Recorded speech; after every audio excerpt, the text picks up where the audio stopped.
Hello and welcome. You are listening to the Gay with God podcast, a safe place for us to share our stories and support one another. How long did we know? What challenges did we face? Did we lose our faith? When did we find our way back home? Or are we still searching? The stories you hear on this podcast will melt your heart and strengthen your belief that in God, all things are possible, and you can be authentically gay with the God of your understanding. I am your host, Midge Noble, and I am very honored that you are here. Hello, everybody, and welcome back to the Gay with God podcast. And as I promised, I have a guest today. I know we've been kind of like just hearing Midge mumble about things, but today we're going to hear Bill Hulseman mumble about things. So let me introduce you to Bill. He is a writer, ritual designer, and former educator whose work explores identity, belonging, and personal agency. His debut book, and I love this title, Six to Carry the Casket and One to Say the Mass, yes, there's a story behind that, is a collection of deeply personal essays examining the identities we inherit, the traditions we navigate, and the power we have to shape our own narratives. Through reflections on family, Catholicism, and queer identity, Hulseman offers a nuanced exploration of what it means to carve out space for oneself in a world that often seeks to define us. A former middle school principal, teacher, and campus minister, Hulseman holds degrees in religious studies, the comparative study of religion, and education leadership. His time in Catholic schools gave him both a profound appreciation for faith and a first-hand understanding of the tensions between personal identity and institutional tradition. His writing is informed by this background, as well as his deep love for pop culture, where figures like Madonna and the Golden Girls helped him see himself long before the world was ready to. Hulseman now lives in Seattle with his husband, Jonathan, where he continues to write, design rituals, and lead meaningful conversations about identity, faith, and belonging. And as always, if you go to the show page at empoweredmidge.podbean.com, you will find a way to connect to Bill, and you'll also find the picture of his novel and also a link to get it. So I can't wait to have this conversation. Welcome to the Gay with God house, Bill. Welcome. Thank you, Midge. I'm always happy to be gay with God, and That's it's right. even better with friends. That's right. We are the community that will continue to stand. So let's just get started. Tell us your story. Gosh, so many stories to tell. I know, I know you Yeah, wrote a whole I mean, book. isn't that funny when you ask somebody that story, like, tell me about yourself? It's like, Yeah, well, where do you want to start? Because we I all know, have so many right? different identities, and we all have Right, different starting right. points, and we all have different questions and answers. But um, and that's a question. Like, what is your story? That's a question that I explored through the book. Yes. It's a collection of essays that was born out of a lot of grief and a lot of Mhm, transformation. mhm. I'll build up to that, but yeah, I started writing this book. I had landed in a place of personal burnout, and then the whole world shut down, with the Oh, pandemic and everything mhm, that followed in 2020.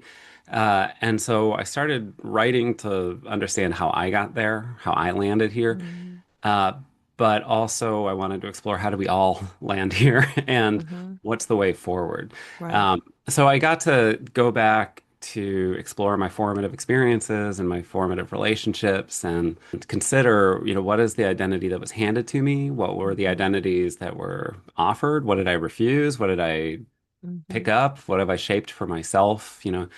And who do I want to be moving forward? But of course, it all starts. I was born way back in 1976. Um, I'm the youngest of a big family, big Irish Mhm. Catholic family. I grew up outside of Chicago, and my mom grew up in the city, and because of that, we always felt really connected to the city, and she took particular pride in the history of Chicago, and Mhm. uh, she knew the if you've been to Chicago, it's designed on a giant grid and it's Mhm. numerical, so all the streets have numerical points on this massive grid. And so anytime you ask for directions, you get like an equation like, well, that's 1400 north and 6200 west. And so you're going to have to go there. But it was a great way to learn the city. But my mom kept us really connected to Chicago. So even though I grew up a suburban kid in a big family, I still felt really connected to the city. Um, I also kind of grew up an only child. So let me Mm, explain that. I'm mhm. the youngest of 10, but the first nine are all within 11 years of each other. And then there was a Mm. 7 year gap. And then I came along. So some people joke like, "Oh, you were a mistake." And I say, "No, no, it was a delightful surprise." That's right. That's right. Yeah. So because of that, my siblings were so much older than me. They didn't Mhm. want me hanging around, but I just sort of felt on the outside all the time. I Mhm. always felt a little lonely. I always felt a little bit excluded from what was going on. And that was just in my family. Mm. In school, I couldn't understand why I didn't have many friends. We'd call it bullying today, but I was targeted. I was excluded. I was systematically, made fun of. And I look back at that, like, how did everybody else know I was gay, but I didn't understand what that meant? All I knew was that I felt different, but Mhm. I didn't know what to do with that because in my Mhm. world, I had no language for it. I had no Right. examples in my family at that time. I had Right. no models for good or bad. Mhm. It was not a topic. We didn't talk about sexual diversity. I Um, bet not. no. So I grew up kind of in the middle of a big brood, but I also grew up alone. Oh, I also had really different parents than my siblings. We yes. biologically had the same parents, but I met them much later in life than my older siblings did. Hmm. Yeah. And so I had a really different relationship with my siblings. And it's funny, a lot of this book. I explore my relationship with my parents and my mom in particular, the good stuff and the bad stuff. Hmm. And my siblings who have read the book have already responded saying, uh, "Wow, we really had different parents. Hmm. Like, wow, Hmm. we met different people and we had Hmm. different tensions with them and we had different bright spots with them, Hmm. Um, part of our life and our family growing up, religion was always a big part of it. My parents grew up, in the early 20th century, around the time of the liturgical renewal movement. If you're Hmm. familiar with religious history, Catholic history in particular, the early 20th century, there was a lot of engagement to get Catholic religion and spirituality more engaged in social justice and respond to the problems of the modern world that were emerging. The Catholic Hmm. Church had taken a tack toward Catholic social teaching and addressing those problems that had Hmm. come out of the modern world. And the liturgical component was more engaged and it was more justice oriented, community oriented, much more than focusing on sin, salvation, Uh-huh. Uh-huh. exclusion, from the church. Uh-huh. So they grew up with this very positive, kind of forward-looking religious sensibility and spirituality. And I really inherited that. I took that from them.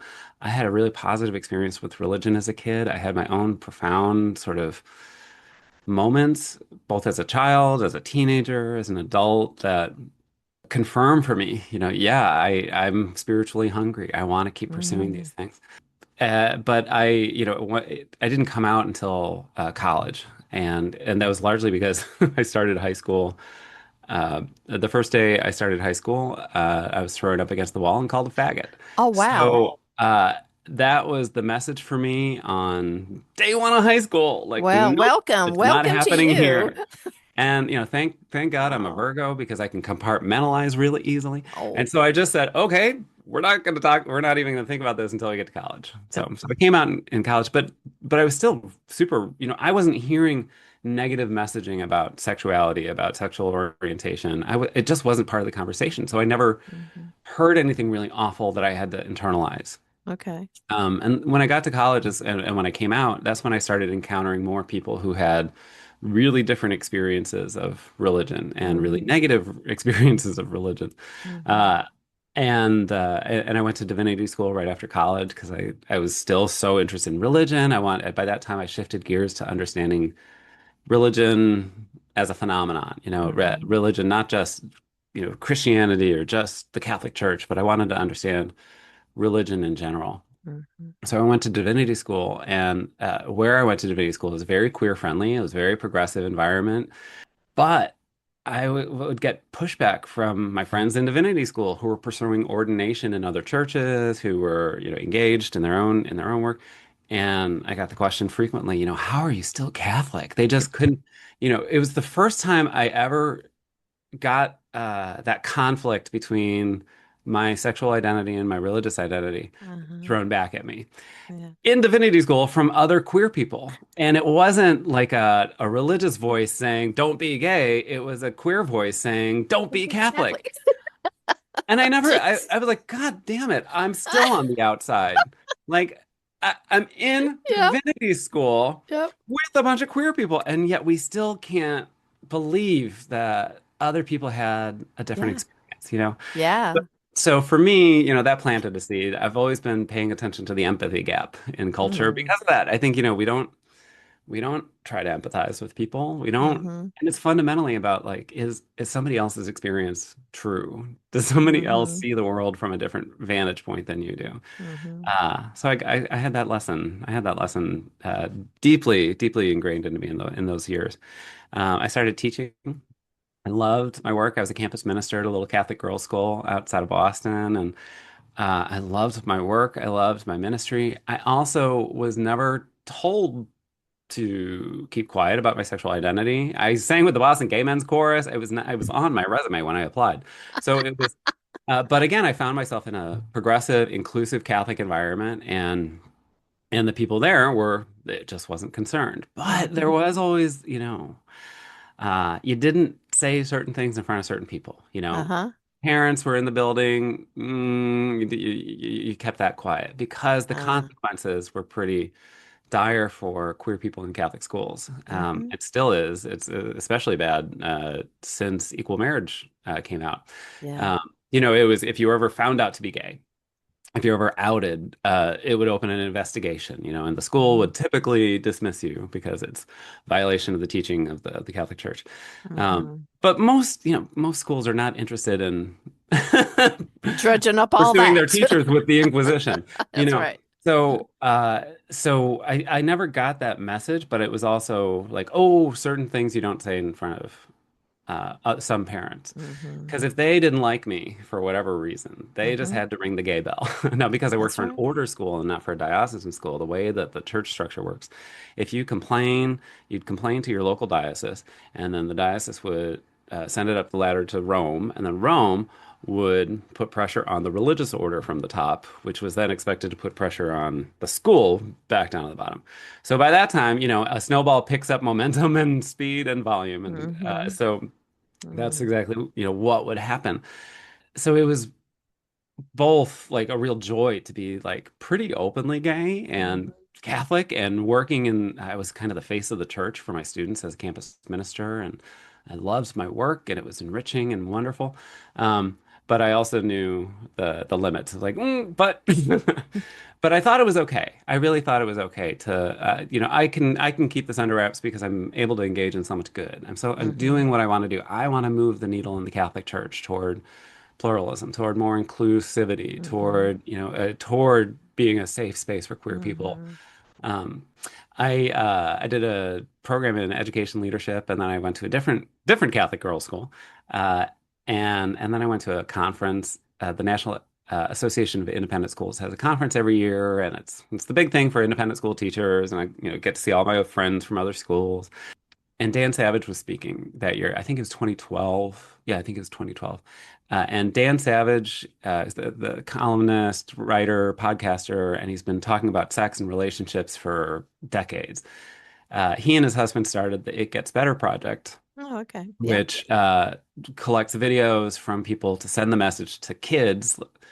It gets better, particularly to queer kids who are Mm-hmm. struggling wherever they are. And Dan and his husband had this idea like with YouTube now, we are in kids' pockets. It doesn't matter like what if the parents have locked the door and limited communication with the outside world, we're still getting that message into them. So Yeah. Yeah. everybody wanted to go to this session to hear Dan speak.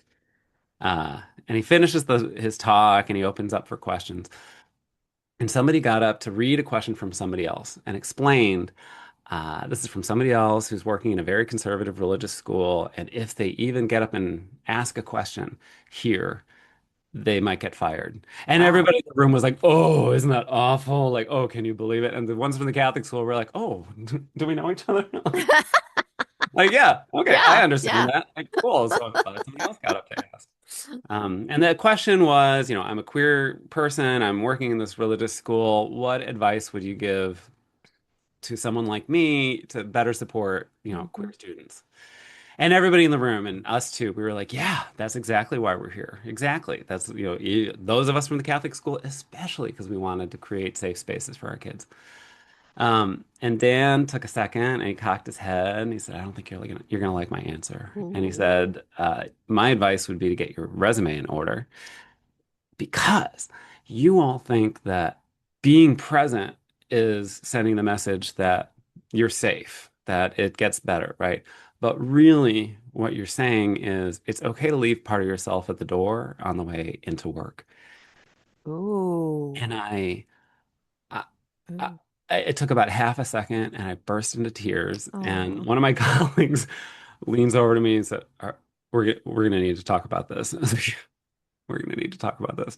Mm. And it really it in that second, I say Dan Savage ruined my life, and I'm Mm-hmm. so grateful because that point Oh. I got my resume and I started getting my resume in order, and it was I took some time to discern and figure out what who is the educator I want to be. Mm-hmm. Is it time to leave Catholic schools? Am I suddenly complicit with a lot of unjust policies Mm-hmm. and I looked around at that point, a lot of teachers in Catholic schools were getting targeted or fired because they were gay because marriage was public record. So Mm. equal marriage was a great benefit unless you worked in a religious institution, Right. in which case you had evidence against you, and they could Mm. fire you because of the state of the laws. Mm. So so I took some time and figured out it was time for a shift. So I got Mm-hmm. settled as a middle school principal at an Episcopal school. It was very exciting. Yay! And that got me off of the East Coast. It got me to the West Coast. And that's when the bad stuff started. That's when the hard stuff really started. My mom had cancer that had been in remission and returned. My dad had a series of strokes that left him very disabled. And so family went into crisis mode, right? Mm-hmm. This was 2014. And Mm-hmm. then in 2015, my mom died 2 days before my first day of school as a middle school principal, Mm. which was hard and which was very sad. But I also think, oh, she always had good timing. Like, Right. she always had very It's pointed mom. timing to remind me of what are your priorities? Like, nope, you think you're going to be the big shot on campus. Like, Mm. nope, I have other plans. I upstaged you. She was very good at that. So so she died 2 days before before school started that year.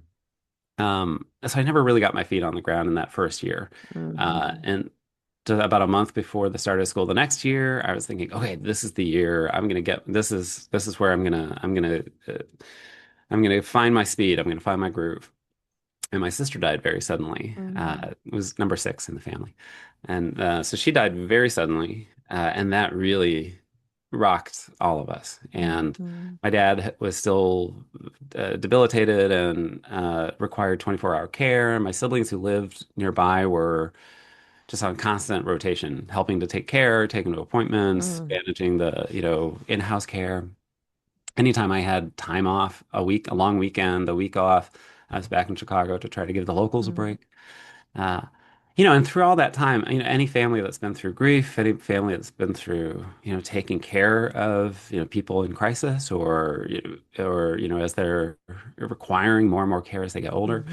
Mm-hmm. I'm sure everybody's been through it. You Yep. you really your whole life, this becomes the center of it. Yes. Uh, and then when that's over, what's holding you together anymore? Mm-hmm. When my dad died, suddenly I felt not only myself fall apart, but I could feel my siblings, like something ripped among us, Mm-hmm. that we didn't Mm-hmm. have this common denominator anymore. Mm-hmm. Um, yeah, and it was hard, and I was doing the hardest job I was ever doing constantly taking care of other people as a middle school principal, and along the way, no one was taking care of me. So I Yeah. really fell apart. I lost, I think, 35 pounds in the Mm. course of a couple of months because I couldn't eat. My anxiety was so bad. Hmm. Um, but around that time, I also met my husband, Jonathan. Ah. And he, even though I was in such a bad state, like he still wanted to meet me, and I thought that was amazing.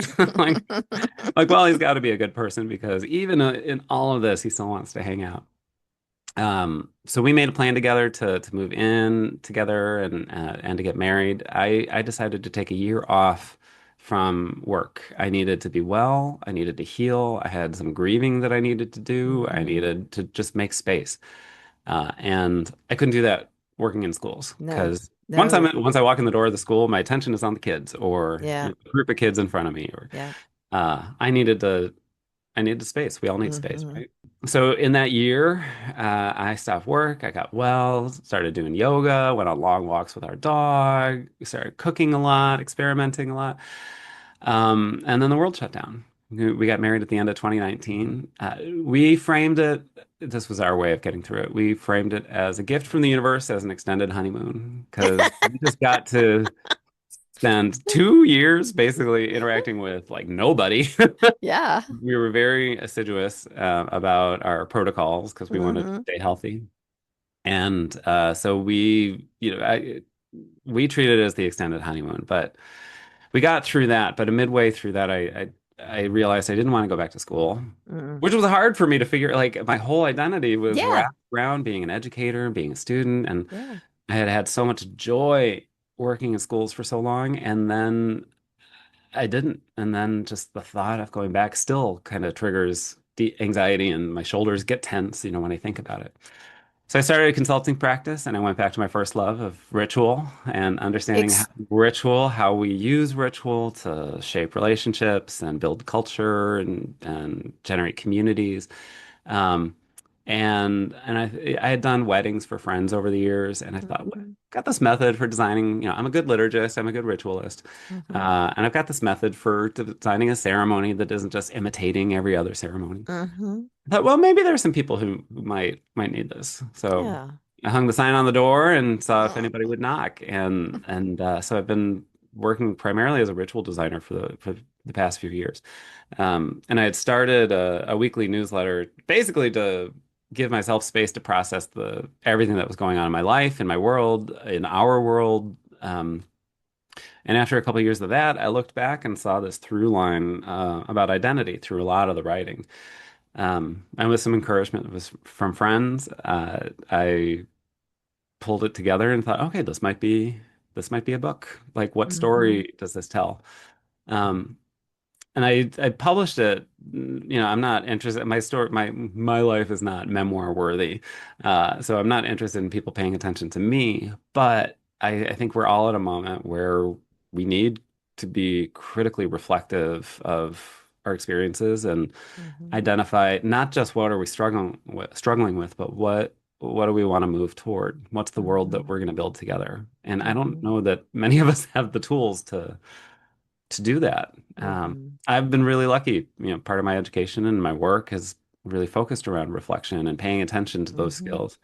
So I wanted to offer the book as a way to say, yeah, it's worth taking those experiences seriously. It's worth looking back with compassion and with searching for joy, but also um, being honest with Yes. what the past was. Hmm. So I unearthed a lot of things that had been sources of unease, I guess, over the years. Hmm. Through the writing, I feel like I was really able to make peace with my parents in a lot of Hmm. ways, in ways that I wasn't able to when they were alive.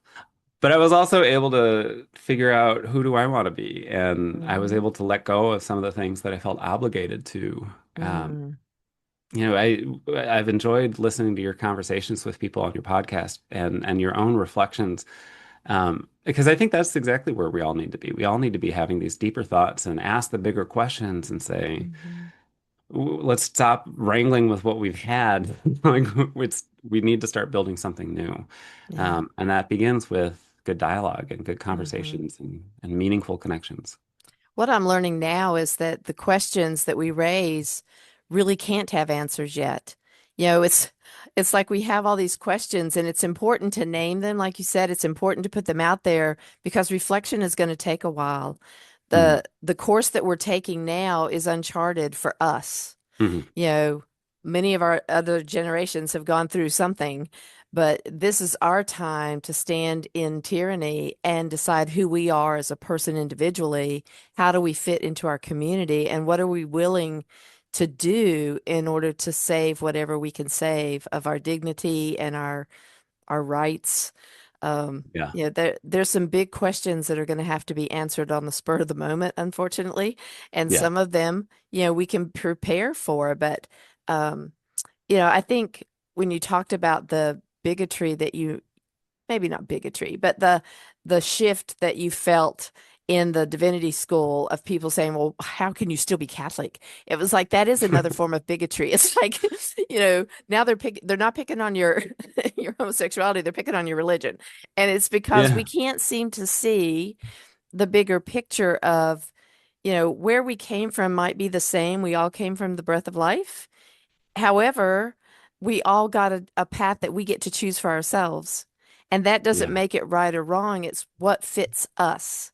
It's almost like the metamorphosis of our transgender brothers and sisters is that we can't see their internal struggle, but it's real to them. And it's Hmm. real as far as their expression. And so how can we say you're not doing it right or you didn't do it the way you should have done it? Because there shouldn't be a Yeah. should. Yeah. I think yeah, I'm glad you brought that up. I think the example of um a lot of people who are anti-queer in some way, or they don't Mhm. understand why it's a big push. Why is this Mhm. so important? Um yeah, with every generation we learn new things, we are able to see Mhm. new things, we have new vocabulary. And Mhm. so over time, gay people were able to figure out like, oh, I'm gay and I'm not abnormal. I'm not Right. psychologically Damaged. underdeveloped or whatever they call us. And then when we started to recognize, the greater spectrum, the more diversity on the Hmm. sexual spectrum, and then the gender spectrum, now we have language Hmm. for it. So of course, more people are identifying it. It's not contagious. It's just that now Right. we have vocabulary, and it's like, oh, you look at it like, oh, that's me. Mm. Ah, I like we Hmm. all have, haven't we all had those moments? Like, why do we Hmm. not believe somebody when they say, "Oh, Hmm. right, that is my experience." Yes. But I think there's a theological question there, and Hmm. I don't understand why. And I'll personalize this. So when somebody has an issue with my sexual identity. For Hmm. example, why can't I teach in a Catholic school? Well, Hmm. because I do not live according to the current teaching of the Catholic Church, Hmm. which prescribes that homosexuality is actually not in the category of, other sins. In Catholic theology, homosexuality is up there with like masturbation and contraception because they are seen as non-generative, non-life-giving Oh. Oh. actions. So it Oh. can't possibly um, end up in creating a baby. Therefore, you shouldn't do it. So that's the root of Catholic teaching. Catholic teaching has nothing to say about homosexuals as people. It has to do with Just, are you a this baby maker? abstract idea of generative anthropology. Two things don't get questioned there, though. Why is a baby? Why is that the only evidence of being able to produce life? Why is that the Hmm. only thing that is generative? Why Hmm. isn't it creating art? Why isn't it creating community? Why Hmm. aren't these other things recognized as generative? Hmm. So though I'm not using my sperm to make babies, I am using my whole person, in the world. So why is that Hmm. not generative? Why is that not seen that way? The other thing, we look back in history, humans have been real stupid. And so we look back like, oh, why didn't we see that 1,000 years ago? And theologically, like we've been real stupid and real Hmm. arrogant for most Hmm. of our species history. Hmm. Um, Instead of looking at me and saying, uh, you are wrong, because that's according to the teachings, this structure that has been developed over the last couple thousand years. Well, why wouldn't you look at me and say, "Oh, God's creation is much more diverse and much broader and much more nuanced and much more complicated than I thought it was. When people Mhm. say your sexuality is immoral, is wrong, when people say to trans people, your gender identity is wrong, it's Mhm. not just denying that they have their own experience and it's not just putting words in their mouth.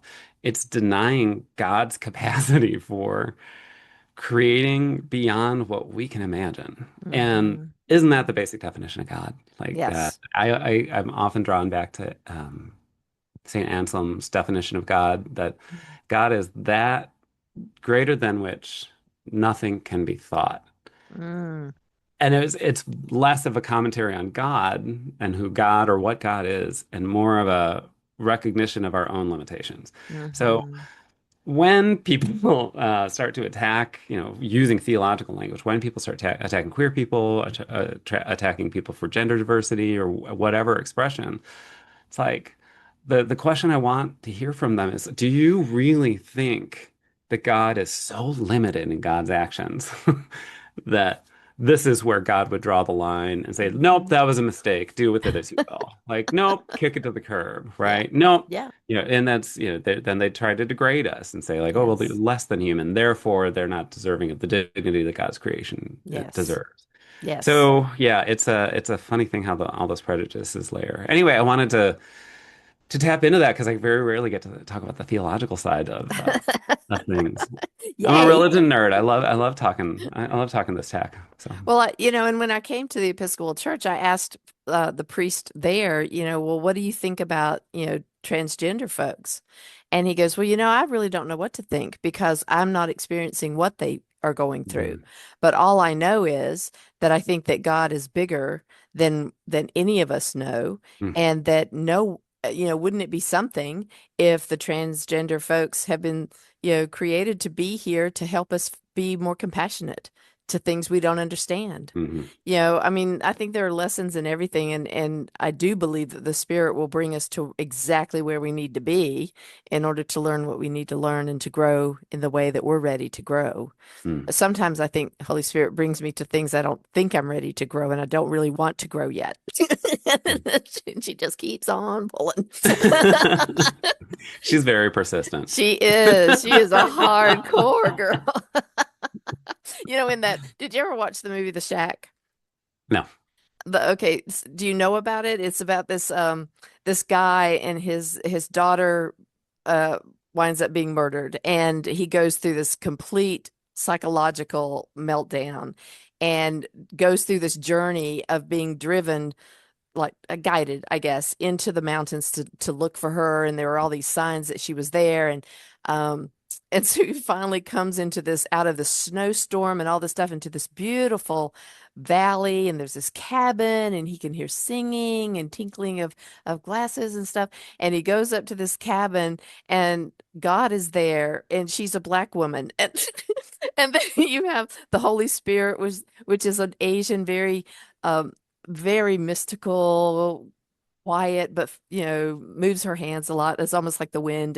And then Jesus is this rugged, barefoot, bearded guy that does carpentry. And I mean, it's just, I mean, the whole premise, when I saw a black Jesus, a female black Jesus, God, I'm like, I'm in. That's just so cool. I want to live there.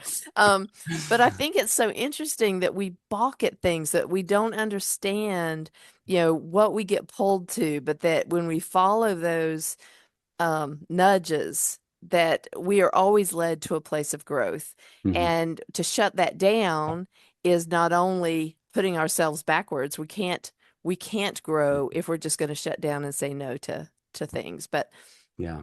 you know, I'm interested in, with all of those siblings and them being older. I know in my own experience, my siblings were super supportive in the beginning because everybody seemed to know before me. I didn't come out until I was 30. And so it's like everybody, well, maybe not everybody, other people suppressed their knowledge, but people that I came out to, they're like, well, finally. Mm. We all knew. We all knew. But then as time went on, I mean, my parents took it horribly. Mm. And I was the same way that you felt at that one point where like, how can people like not like me now? Because, Mhm. I finally got to this place and, it was like, when I was in the church and came out as gay, I lost the church, because I'm going to hell and I'm an abomination. I wrote my memoir and called it Gay with God to reclaim the name gay for me, because God, gay and God, because I couldn't say the word God without feeling the abomination. Mhm. So I named my book Gay with God. And now I lost queer friends because there's like, oh my God, you went to the backside, the black side of the church and you went back. So it's like here stands Middage in the middle, and I can't go to church because I'm gay, and I can't have queer friends because now I wrote a book about God and being in my life.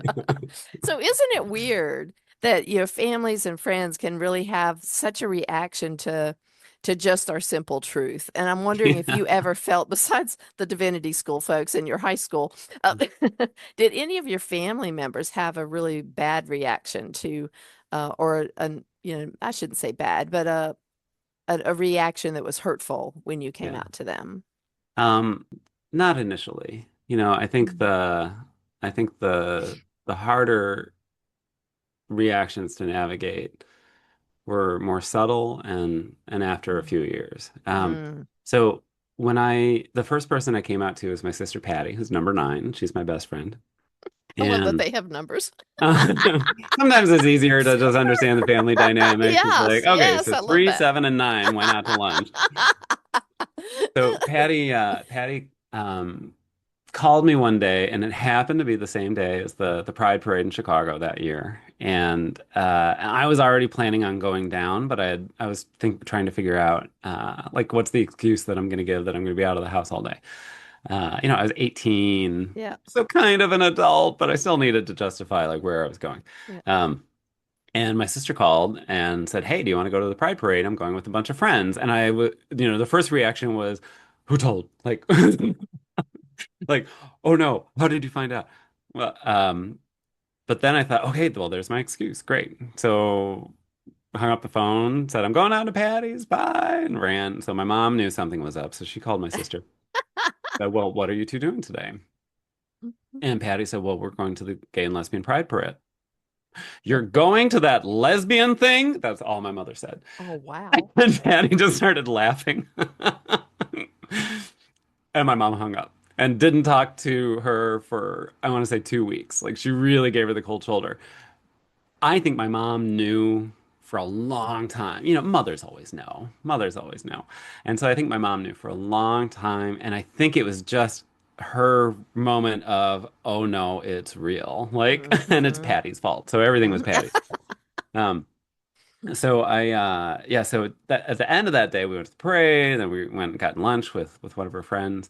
And I was trying to explain a story and how I'd fallen out with a friend, and it didn't make any sense unless I came out. So, Yeah. so I said, well, you see, okay, I'm gay, and because of that, dot, dot, dot. And Patty was like, oh, now that makes sense. Okay. And her friend Beth, like, hit her on the arm and said, did you hear what Bill just said?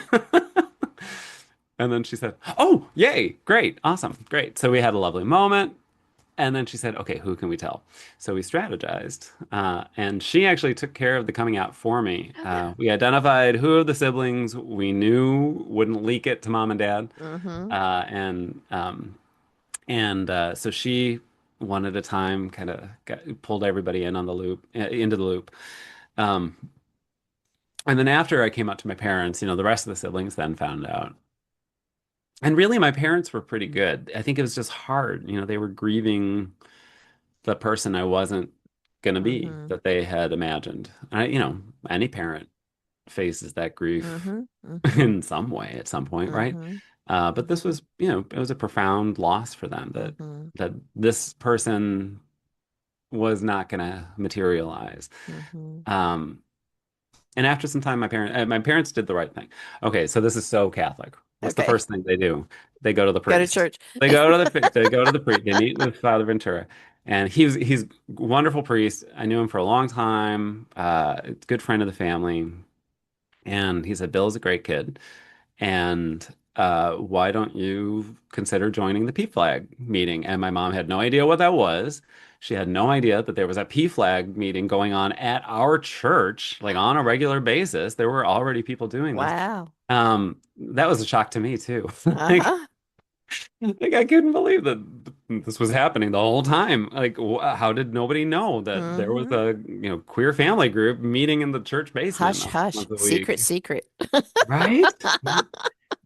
So my mom and dad went to one meeting, and my dad decided that was enough for him. He was not really as my mom explained, well, we're not folding chair people, meaning Yep. they're not one to sit around with strangers and talk about their feelings. Yeah, right. Oh, But that's so my mom great. said, well, no, we're not folding chair people, but I'm gonna go. So my mom went for a year.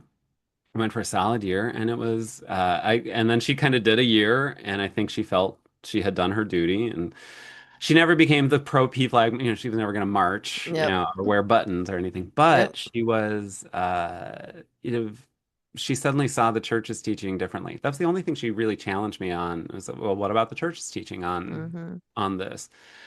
Mm-hmm. And I reflected back to her, the most important thing she taught me about Catholic faith is the primacy of conscience. In Catholic theology, your conscience is the ultimate arbiter. So, local law, your local priest, the Pope himself, uh, if your conscience tells you that that's wrong, then that's wrong.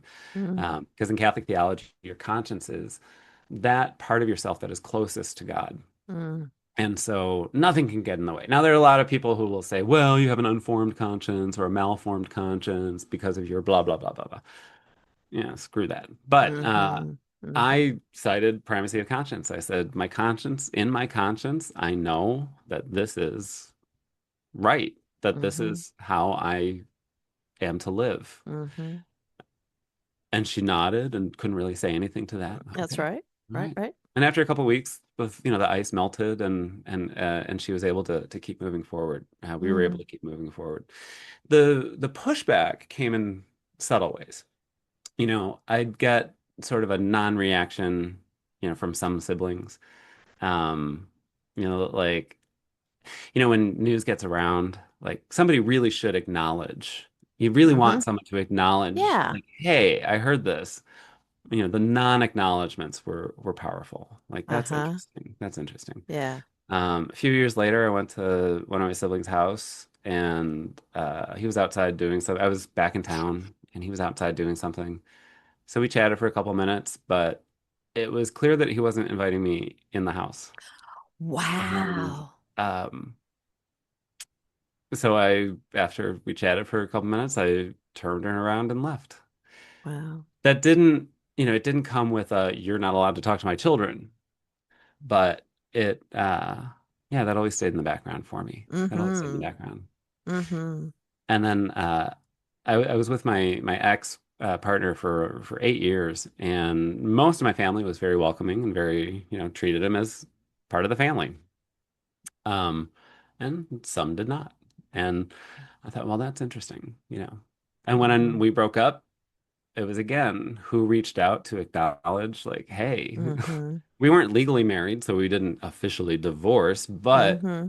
I experienced a divorce, and the non-acknowledgement uh, Mm-hmm. stung. Mm-hmm. That stung. Mm-hmm.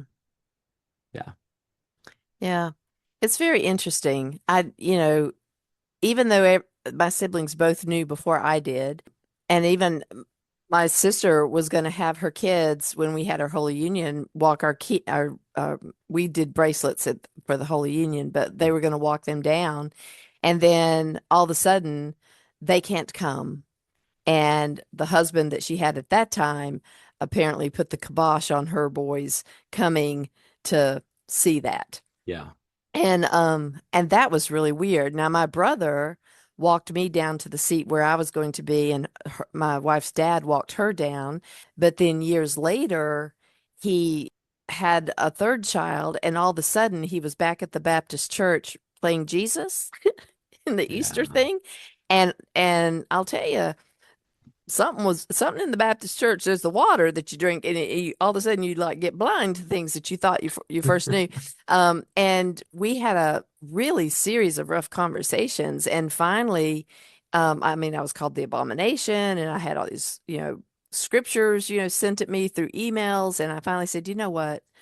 This is toxic for me, and I'm not going to keep Yeah. doing it. And my arms will always be open to you. And when you can love me the way I deserve to be loved, I will welcome you back into my life for 7 years. So my niece had just been born. She was 2 months old, and for 7 years, Mm. I didn't see them at all. We had to go into different times for Christmas to see my mom because they couldn't be in the same house with me and all this mess. And then all of a sudden, for whatever reason, he's never talked about it. And, we're having a great relationship now, but all of a sudden he shows up on my Christmas day with my mom and he opens the door and I thought he was going to kill me. I really did. It scared the crap out of me. He goes to hug me and I'm like, is there a knife back there? I don't know. I mean, it's like so weird. It was just so weird. And it was the most stressful time. We all just kind of sat in the same space and people Yeah. didn't know what to say and it was awkward. And it took several months of us Yeah. intermittently getting together to where we started to chill out a little bit. But Yeah. it's like you just never know how people are going to react and how No. they might pivot later. Some of the folks that are standoffish all of a sudden come back and Yeah. some people never waver, but it's always a little tricky, I think. One of the things that I sort of unpacked for myself in writing and editing the book, I hadn't really appreciated how much the importance of how much chosen family was Mm, important for me. mm-hmm. Um, I don't think I totally appreciated that my chosen families were the ones that were the antidote to, Yes. so I think I didn't absorb a lot of that. Mm-hmm. I didn't let myself get into the debates. I'm not a Mm-hmm. scripture quoter. I'm not Mm-hmm. going to get lured into that because I feel like that's a tactic, right? You're never going to Mm-hmm. win, a No. scripture hurling contest because, Mm-mm. the people who start those fights, like, okay, this is a much more nuanced conversation that we need to be having Mm-hmm. instead of just Yeah. throwing words back and forth at each Right. other. Right. But I think an antidote to all that for me was that I had a balance. I had a Mm-hmm. group of friends who, most were queer, some were not, but we created a home and a safe space for together, and that was a nice Mm-hmm. balance. And honestly, that was planted in my mind, not by my family, not by school. School never Mm-hmm. gave me a sense of a chosen family at all. Mm-hmm. But TV, like the Oh. Golden Girls were my first example of a chosen Yeah. family. Yes. Ellen, like in Ellen's first couple Yes. seasons, the show was really about the group of friends around Ellen. Yes. And when she came out, it was fabulous because yeah, I mean, her coming out was a moment, Yes. but the show was good Yeah. because it showed this group of friends and how they all reacted. Some were super supportive, some Yeah. were too supportive. I can still remember Audrey Yeah. being like, trying to be her wing woman and trying to like set her up, and she was trying to fish out another lesbian. And she was like, "Are Yeah. you an advocate of the advocate?" So you had the friends who were too on board, Hmm. too enthusiastic, and then Yeah. you had the ones who were like, and Paige, like her best friend, was the one Yeah. who's like, I don't know how Yeah. I feel about this. And Yep. that was very real. It was. But that wasn't the end of the relationship because they were chosen family and they were, Yep. so I think examples like that, pop culture gave me Hmm. those little nuggets to chew Hmm. on when I knew I wasn't going to find that in my natural family or in the Hmm. institutions that were handed to me. Hmm. So, Yeah. what's your experience of chosen family? Have you found like a community that has bolstered you in a way that, for some people they replace their natural family or their adoptive family, but um, yeah, like what's your experience of chosen Well, family? my in the beginning, my chosen family was my now wife. We Mm. met in graduate school, and I have a really good gaydar and always attracted gay people, but never knew why. And so when I met her, and The gaydar worked until the you were gaydar looking in the worked until I mirror. was looking at myself. That's why it just clicked right off. The reflection was bad. And I really believe, and I've told people forever, I think it's the fear of damnation in hell that, really, I could not even imagine going to hell. And that's what I was taught. And I blocked everything so successfully for so many years. But when I met her, and I'd had other friends that were gay in high school and stuff, but I knew they were going to hell, and I tried to, help them understand that, which I so regret now. But Mhm. with her, it should have been like the same thing, but it just wasn't. It was something clicked, and she was going through a breakup at the time, but they were still living in the same house. And I came to dinner, and her her then like almost girlfriend was really jealous, and I was like, no, I'm no threat. I'm not even gay. I'm no threat. We're just friends, which was the biggest unknown lie that I've ever told.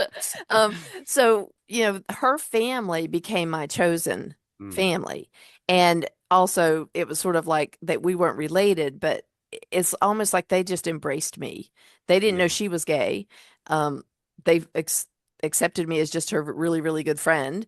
And we roomed together. At first, I was with my uncle until he realized that, one, I had beer on my breath one day when I came in. He was a minister, and he said, "We'll not have no drugs in this house." And I'm like, I'm not doing drugs. I drank a beer at dinner." He goes, "We will not have that in this house." And I said, "Yes, sir."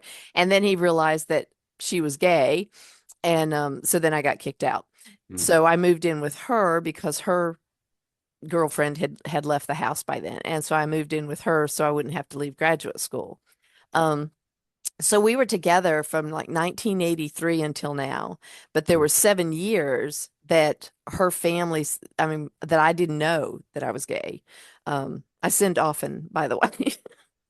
This way, every time I did something, with her, I was like, "Oh, I've just gone to hell," and I kept thinking, "I wish I was Catholic. I would go to confession," but I so, so, that was my chosen family as far as just a collection of people that were really simulating a family for Mm. me. And then when I came and finally found the Episcopal Church, we are in a very small, very red county here in city in Asheboro, North Carolina. And so there's one Episcopal church in all of Randolph County. And we have a very diverse group of people that are some swing more progressively, others are staunch Episcopalians that Mm. founded that church in their family history, and they're not leaving even though the gay people are there, and they'll be really quiet, but they're not going to help you. And Yeah. and then there's the people in the middle, I say, that they lean toward being progressive, but they still like their tea times and their country club lunches, and so they're not going to Mm. make waves. So they Yeah. don't come to the Pride Mass when we have it every year, but they like you, and they'll be there for you. So it's Yeah. like there are members in that church that are my chosen family that I could rely on. And now my family, is now a source of support. My brother, if I called him today and said I need you, he would find a way to get here, which Yeah. is very healing. Yeah. So it's been either friends or Sue's family was really Yeah. exactly who I needed at that time. I've been chewing on an idea lately. Hearing stories, I don't know why, but I feel like I've heard stories from a couple different directions in the last couple weeks about very painful interactions with Mm, families, mm, similar things to what we've been talking about. mhm, Um, but then it also, I wonder how Jesus gives us an example of the chosen family. And I keep coming back to, when they knock on the door and say, "Oh, your mother and your brothers are here." mhm. And he says, "Who is my family?" Like, Uh-huh. and I've always read that as he looks around the room like, "You're my family." Like, Yeah. what do you mean somebody, my mother and Yeah. brothers are at the door? Like the people who are here now, the effort to commit and love each other Hmm. is a stronger bond Yes. than the biological or Yes. the cultural group we've landed in. Hmm. Um, and I I found agree. that a really powerful Hmm. insight, but I'm still kind of chewing on it. But I love stumbling across those moments. Um, I feel I used to do this with my students too. Like they'd stumble across something in scripture and they're like, "Oh my God, that's so true." And like, I know. Can you believe scripture can be relevant? Like, oh my God. Like, like there's a reason we're teaching this class. I love where you're going with that though, because when you're looking through the eyes of despair and you feel like because when blood members of your family deny you, then that hits differently than if it was somebody that wasn't really connected to you ever. Yeah. But to let people understand that chosen family is real love, Yeah. because you're right, they chose to be in your life. They chose to support you, and your family, even though they're blood connected, that's why they chose to be. That's why they Yeah. show up for Thanksgiving dinner, is because they're family and there's all this expectation about what we do together, Yeah. especially when the matriarchs are still alive. Yeah. But when the grandparents, the ones who everybody collected around, when they go, that's also a really important moment to see how connected was that blood family. Yeah. Do they still show up together? Do they still visit? Do they still congregate together? Because was it only out of expectation that we came together? And usually your chosen family comes together because we love each other and we love being around each other. Yeah. I think love still holds the key to all of that. Yeah. And I think it's also key to our resistance in the current moment. Mm-hmm. You know, Mm-hmm. I've been my husband and I talk about uh how grateful we are because we've cultivated a group of people, post pandemic. Mm-hmm. Neither of us knew anybody in Seattle. Mm-hmm. Well, he had some friends here, but suddenly we were kind of starting from scratch, and we feel so lucky to have connected with and found a group of particularly other gay men, other queer people too. But there's something about, Oh yeah. other people who have had, you just don't have to explain things. You don't Yes. have to, like, oh, before you can understand how I'm feeling, let me explain the last 73 years. So That's right. it's like, oh, so sometimes, and there's something really beautiful and really profound about that. For Mm-hmm. gay men, we lost Mm-hmm. a whole generation, Yes. and Yes. with all the people who died with AIDS, Mm-hmm. especially in the 80s and 90s, when it Mm-hmm. was really at peak, and the queer community was really under Mm-hmm. scrutiny and Mm-hmm. under the gun. Mm-hmm. Um, you think about the institutional memory that went with them, the cultural Mm-hmm. memory that went with, Yes. how Yes. do gay men cruise? That's We forgot. And it's really been like, if you follow Leo Herrera, he's wonderful, and he's sort of unearthing and reviving this piece of gay culture. And it's a piece of mm-hmm. queer joy. And yeah, it's uncomfortable for non-queer people to talk about. It's uncomfortable for a lot of queer people to talk about. Mm-hmm.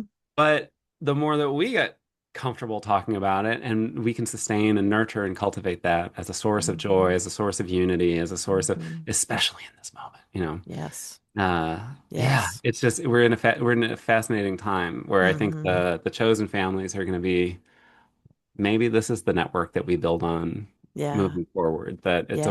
it's okay to let the family go, and the biological family, and say Yeah. we're not serving each other. That's So right. That's right. how do unless until we are making the effort to be community for each other, to be Mm-hmm. loving toward each other, Mm-hmm. then why do we punish ourselves for not being a good brother or not being a good son, or Right. Right.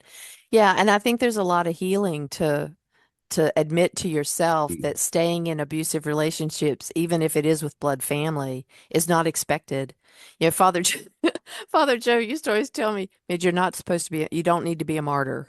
I don't Hmm. think you were called to be a martyr." Oh, how refreshing. Okay. Well, Bill, I have just enjoyed this time together. I wish it didn't have to end. I just but I loved this time. I loved being able to hear your story and to honor it.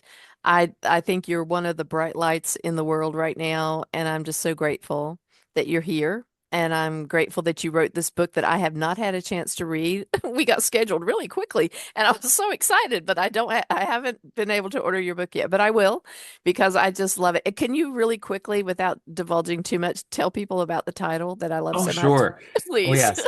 Six to carry the casket, one to say the mass. Now, the subtitle is easier to understand. Reflections on life identity moving forward. That's the like, what is But this not book? as Oh, much fun. okay, it's reflections, fine. But six to carry the casket and one to say the mass is one of my mom's sort of iconic phrases. So she had a way with words, and I write an essay called six to carry the casket and one to say the mass about her. And I kind of explore her famous iconic phrases and a lot of it, she was just very witty and very pithy. And and people would say, "You have 10 children." Like, oh my God, it's an uncomfortable conversation. So her response was, "Well, they're from my husband's first marriage." Which she was her husband's first marriage. But it was enough to be like, wait, huh? And then she could change topic. But people would say, you have 7 sons, because they can't imagine 7 boys in a house together. Like 7 sons. And she'd say, well, God gave me 7 sons for a reason. 6 to carry the casket and 1 to say the mass. And that was enough to shut people down because if they were not comfortable talking about our funerals, but that was also a piece of my mom's humor. She Irish Catholic, Irish Yep. American Catholic, and we joke in my family all the time. We all kind of do this, like, oh, I want that at my funeral, like, oh, serve that at my wake, like, oh. My husband did not grow up. He does not like it. At Thanksgiving, my sister says something like, "Oh, I want that at my funeral," and he just spun around and said, "You Catholics are far too comfortable talking about death." Just like stormed off. And we're like, but I chose that as the title, both to highlight my mom and Mhm. to honor one of her famous, funny, I think her wit and her kind of way to start and end a conversation. I've Mhm. always respected. But it also points to one of my first identities, Yeah. that I grew up with this sense of, Yep. oh, mom has given me a purpose just in this little joke, like, oh, Yeah. I'm supposed to say the mass. So I didn't quite make it to the priesthood, Oh, but I described this in that chapter. yeah. I got to plan her funeral with her, and I'm a Oh, ritualist, I'm a yeah. liturgist, and Yep. at my last visit home, she had decided to end hospice care, and Ah. and we're sitting watching The Sound of Music, visiting, just hanging out. And then she turned to me and said, "There's a song I want at my funeral." And this time I knew it wasn't a joke. This time I was Mhm. like, Mhm. ah. So I grabbed my laptop, started a document, and said, "Okay, Mhm. what else?" And we planned our funeral together. Oh, And beautiful. so I didn't say the mass, but somehow I think in some way her little prophecy was fulfilled. Yes, because you entered that sacred space Yeah. of her last rituals. Yeah. Yeah.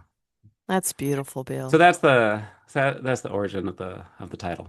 Well, thank you, thank you. Thank you for honoring us with that, and thank you for being here. I really appreciate it. And you are welcome back anytime because we will apparently have a lot of talk.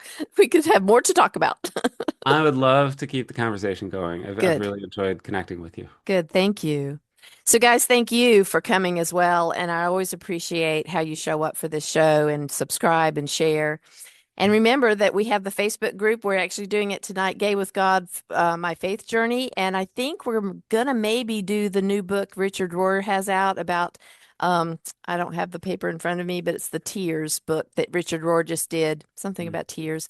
But I heard him on Oprah's podcast this morning, and it's just going to be a beautiful book, and it's very timely for now. So I think we'll do like maybe a little book club on our Faith Journey Zoom group this month. So we'll keep that going and see how that does.